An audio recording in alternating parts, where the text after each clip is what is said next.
isn't it amazing the things kids can get away with that if I did them, you would lock me up? You know. Today's teaching is called God's Favorite Worship. And one announcement that I forgot to put on our list is in 2 Sundays, it will be Casual Sunday once again for our Labor Day weekend services. So that's, this dressing up every Sunday is just gets old. So Casual Sunday's coming. We will be sharing our teaching, but first I have a story for you. Did you hear about the road rage incident on 185th Street this week? Oh, it was just terrible. It seems that a woman was driving down 185th, and there was a guy tailgating her, just really riding right up on her bumper all the way down 185th. Finally, she got to the light at Baseline. She got out of the car, she slammed her door, she walked back to the guy behind her and said, "There's no need to tailgate me. It's a 4-lane road. Just because I'm doing 20 miles an hour over the limit, and besides that, the lights on the top of your car look ridiculous."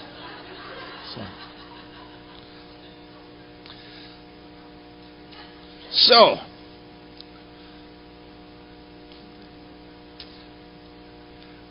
God's favorite worship. I want to read a card to you that we received. A few weeks ago, we gave space in our sanctuary and fellowship hall to a family who had lost a teenager in a tragic accident. And this is a thank you card that I received. I'd like to thank you for your beautiful and generous contribution of the sanctuary and meeting space to the Smith family for Alex's memorial. To see the way the Church of God reached out to the Smiths showed me Christianity in action. It brought healing to the family and gratefulness to my heart. Again, I thank you so much. You can imagine how pleased I was to receive that card, to know that we had blessed a family, a hurting family in our neighborhood. Well, just a spot of review going back a little bit. Last week, in our teaching, Love to the Fourth Power, we read a passage from Mark 12 where a young man comes to Jesus and asks him, "What is the most important commandment?" And we read Jesus' response. "The most important one," answered Jesus, "is this: Hear, O Israel, the Lord our God, the Lord is one. Love the Lord your God with all your heart and with all your soul and with all your mind and with all your strength." But Jesus didn't stop there. The second is this: love your neighbor as yourself. There is no commandment greater than these. The implication there is that we can't really separate those two things. We're told to love God. We're also told to love people. Now, today, we're continuing in that vein, but rather than staying with this same scripture text, although we certainly could, we're going to go back to the Old Testament, to the prophet Isaiah. Now, when you read through the book of Isaiah, it can be a little confusing at times, because from beginning to end, the book of Isaiah covers a period of history that lasts about 200 years. It goes from the late 8th century BC to the late 6th century BC. And if we were going to outline it, the first 39 chapters primarily have to do with a threat that Judah was undergoing from the nation of Assyria. Assyria was basically at the gates of Jerusalem, just threatening to destroy the city and take the people captive. Then we have chapters 40 to 55. In those chapters, the nation of Judah has been taken hostage or exiled into the kingdom of Babylon. And then the last chapters, chapters 56 through 66, we have them back in Jerusalem after the exile, working out life in community. So we go, the first chapters are the late 8th century. Then the next middle chapters are the mid-6th century. And then the last chapters are the late 6th century. Isaiah himself, Isaiah ben Amos, lived in the 8th century, from the 8th into the 7th. And he was martyred during the reign of an evil king named Manasseh. And yet the events that are covered in the book of Isaiah go 100 years after his death. Now, just an example of the wild ride we get in Isaiah, we're just look at the chapters 36 through 40. Chapters 36 through 39 proceed very orderly and in a linear fashion. I like that. I'm an ordered kind of guy. I don't like flashbacks and jumping ahead and all this stuff. But in chapter 36, we have the kingdom of Judah worried about the possible overthrow by the nation of Assyria. Then in chapter 37, we have Assyria withdrawing and leaving Judah alone. In chapter 38, the King Hezekiah, he gets deathly ill, but then he gets healed. And in chapter 39, there's an envoy from the kingdom of Babylon that comes ostensibly to wish King Hezekiah well, to congratulate him on his recovery from this illness that he had experienced. And yet Isaiah the prophet was very suspicious of this envoy from Babylon and scolded King Hezekiah for being too open with this up-and-coming power, Babylon. But then we go to chapter 40. We end chapter 39 with this Hezekiah being scolded by Isaiah, and then chapter 40 starts and Hezekiah is dead and gone. In fact, 7 kings after Hezekiah are dead and gone. Jerusalem has been destroyed, and the people of Jerusalem have been lifted out of Judah and taken to Babylon, where they are exiles. That's just an example of, you really have to pay attention when you're reading any of the prophets, because you got to know what's going on in history to really understand what they're saying. Well, we're going to look at the 58th chapter of Isaiah. In this section, the people have returned to Jerusalem from their Babylonian exile. And just one more note of preparation before we get into this. For the most part, the writing prophets, and those are basically from Isaiah on through Malachi, they write to address 2 complaints against the kingdom of Israel or the kingdom of Judah. Those complaints, the basis for those complaints, is all summed up in the chapters from Mark we just read. We read, "Love the Lord your God with all your heart, soul, mind, and strength." One of the complaints God had against the people of Judah that was communicated through his prophets is that the people of Judah did not love God the way they should. they certainly didn't love Him with all their heart, soul, mind, and strength. The other thing that the prophets complained about to the people was that the people of Judah didn't love people enough. And of course, we read already. And the second is like it. Love your neighbor as yourself. They didn't love people, and because they didn't love people, there were just run-on problems with injustice in the kingdom.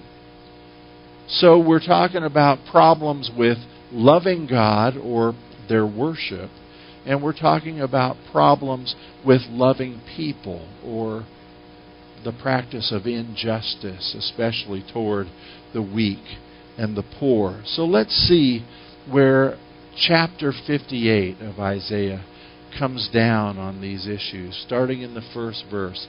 Shout it aloud. Do not hold back. Raise your voice like a trumpet. Declare to my people their rebellion, and to the descendants of Jacob their sins. For day after day they seek me out. They seem eager to know my ways, as if they were a nation that does what is right and has not forsaken the commands of its God. They ask me for just decisions and seem eager for God to come near them. Why have we fasted, they say, and you have not seen it? Why have we humbled ourselves, and you have not noticed? Yet on the day of your fasting you do as you please, and exploit all your workers. Your fasting ends in quarreling and strife, and in striking each other with wicked fists. You cannot fast as you do today and expect your voice to be heard on high.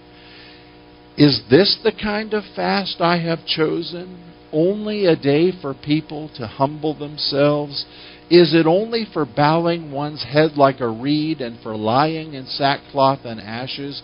Is that what you call a fast, a day acceptable to the Lord? Is not this the kind of fasting I have chosen? To loose the chains of injustice and untie the cords of the yoke, to set the oppressed free and break every yoke. Is it not to share your food with the hungry and to provide the poor wanderer with shelter? When you see the naked, to clothe them, and not to turn away from your own flesh and blood? Then your light will break forth like the dawn, and your healing will quickly appear. Then your righteousness will go before you, and the glory of the Lord will be your rear guard. Then you will call, and the Lord will answer. You will cry for help, and He will say, Here am I. If you do away with the yoke of oppression, and the pointing finger, and malicious talk, and if you spend yourselves in behalf of the hungry, and satisfy the needs of the oppressed, then your light will rise in the darkness, and your night will become like the noonday. Now, it's not that you didn't get it, but I'm going to summarize that in a few less words. It's like God is saying, I don't get it. You seem sincere. You worship, and it's a lovely worship indeed. But then you turn around and exploit your workers. You worship, and then you engage in violence.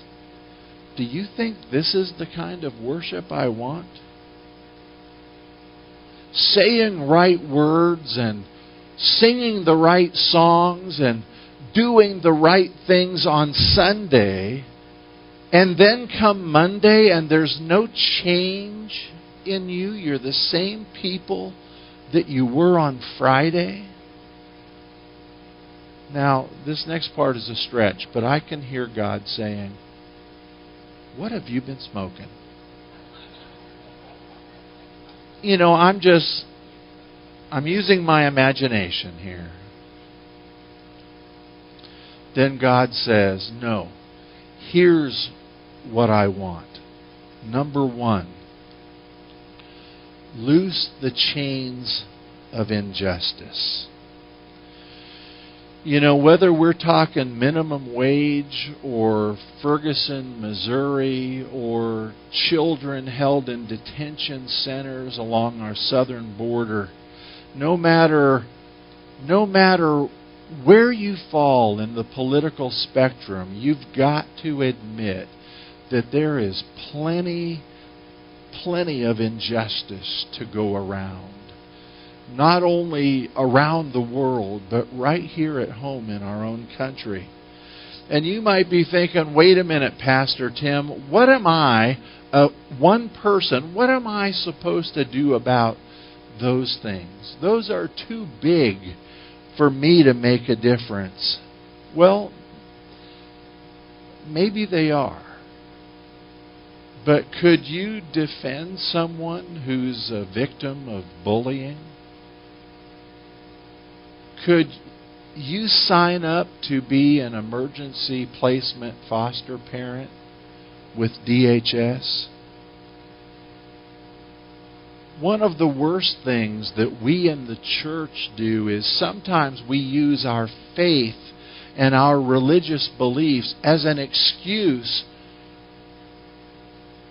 to just carry on injustice toward people. And it's never okay to withhold mercy. God says, you want to worship me? Then start by loosening the chains of injustice. Number two, God says, here's what I want. Set the oppressed free. In our world, there's all different kinds of oppression. One of the biggest is debt. We have credit card debt. We have mortgage debt. We have student loan debt. And I know that, nobody holds a gun to our heads and says, you've got to borrow this money. And yet, as I've told you before, I think credit cards are the bane of American existence. I have less respect for credit card companies than I do for drug dealers, frankly. At least with drug dealers, we pretty much know what we're getting there. And with credit cards, we just drown in debt. Well, if you've struggled with any kind of debt, you know what a weight that can be on your shoulders. And debt's not the only form of oppression in America. In the last few decades, with the war on drugs, arrests and incarcerations have skyrocketed. I read this week where the drug use of whites and African Americans is roughly comparable. African Americans make up about 13% of the U.S. population, and in drug use, they sit at about 14%. But did you know that African Americans, even though the use is about the same, African Americans are much more likely to be arrested for using drugs? African Americans will receive a longer sentence if they're convicted of using drugs, and they're more likely to be convicted than are whites.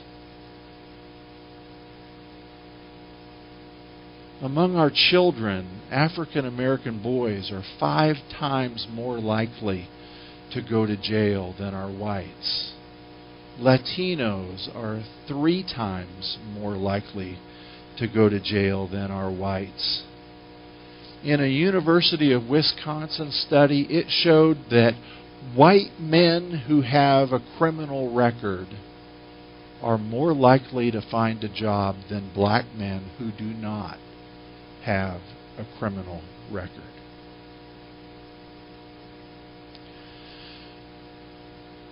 And sometimes,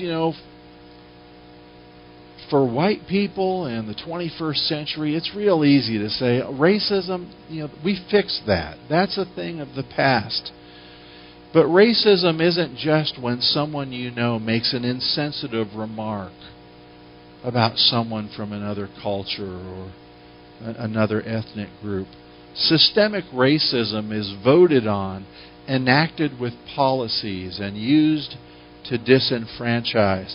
Again, you might be thinking, what in the world am I supposed to do about that? Well, think about the issues when you vote.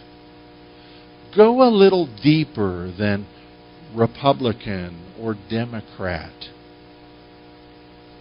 Another way that we can help the oppressed is that we can actually participate in our microloans to people in other countries, where you can finance someone in Africa who might be wanting to raise chickens or goats. You can loan $25, and that money will be invested, and you'll get it back, and then you can invest that $25 with another person and make a real difference among real people. If you want to stand against oppression, walk with us in the AIDS Walk coming up in 3 weeks. God says, you want to worship me? Set the oppressed free. And number 3, here's what I want. Share your food with the hungry. I read this week that because of our abundance of food in America, that so much of our food gets thrown away that, I'm not an economist, I'm not an agriculture expert, but it actually raises the price of food in third world countries because we're as wasteful as we are. Another source claimed that if we would eliminate the millions of tons of food waste in America and the United Kingdom, that would feed 1 billion people around the world. I don't know if I can fix the world's food shortage problems, but I can help a guy who says, Pastor, I haven't eaten today. I can donate to our food pantry, or you can volunteer to help out and feed our community. Number 4, provide a bed for the homeless. Nothing breaks my heart more than answering the phone or have someone ring the bell who tells me I've got nowhere to sleep tonight. And I have to tell them, I am so sorry, but there is nothing I can do about that. There's a waiting list at the shelters. Extended stay motels, they're cheap compared to other motels, but still the prices are high enough that they're just not practical for a family that needs to get off the street. During the winter months, it's at least once a week, probably more than that I have to tell someone, I wish I could help you get off the street, but there's nothing I can do about it. And maybe I can't end the homelessness problem, but I can donate or volunteer at the Portland Rescue Mission. I can give to Change for Change, where we put the offering plate out every first Sunday of the month. And that dollar or 50 cents that you drop in the plate, that's money especially for when someone calls and needs some help. Number 5. What I want is for you to clothe the poor. You know these last 3 things go together. To feed the hungry, to give them a place to sleep, and clothe them, yet sometimes it seems like it's impossible to do. The need is so big, and I tell you, there are a lot of days I go home with a heavy heart. Maybe it's not reasonable for you to start up a charity clothes closet, but maybe you could donate some pieces of clothing from your closet to someone who needs them. You know, it's true that few of us can take on all the needs of the world by ourselves. But one of the beautiful things about being part of the church is that we're part of something that's bigger than we are. And when we pool our resources, we can do things that alone we could never even imagine. And maybe as individuals, we can't do everything. But I love this statement. Don't let what you can't do keep you from doing what you can. Now, it might seem a little arrogant for me to title the sermon God's Favorite Worship. I mean, who am I to tell you what God's favorite worship is? But I think we've seen from the prophet Isaiah pretty clearly the kind of worship that God is looking for. Now, 2 weeks ago, I told you if I could only preach 3 sermons, the first sermon I'd preach would be about how much God loves us. Jeremiah 31 verse 3 says, I have loved you with an everlasting love. And I preached about that everlasting love when we talked about the story of the lost son. Last week it was love to the fourth power. I told you if I could only preach 3 sermons, the second would be, yes, God does love us with an everlasting love, and all He asks in return is for us to love Him back. And last week we talked about that aspect. We discussed what it means to love God with all our heart, soul, mind, and strength. And today I'm telling you that if I could only preach 3 sermons, the third would be, yes, God has loved us with an everlasting love, and all He asks in return is for us to love Him back and to love His people. That's what today's teaching is all about. God's favorite worship. If I was going to define God's favorite worship in one sentence, it would be this. God's favorite worship is when we love His children. This week, I want you to ask yourselves 3 questions. How does God want me to love His children? That's one. How does God want me to love His children? Number 2 is, how does God want me to love humanity? Well, that's a tall order, isn't it? I love the Charlie Brown cartoon strip that says, I do love humanity. It's people I can't stand. But how does God want us to love humanity? And number 3, how does God want me to love one specific person this week? How does God want me to love one specific person this week? This week, I'm asking that this would be your prayer. Lord, I'm available. Show me who needs you most today. Amen. Pray with me.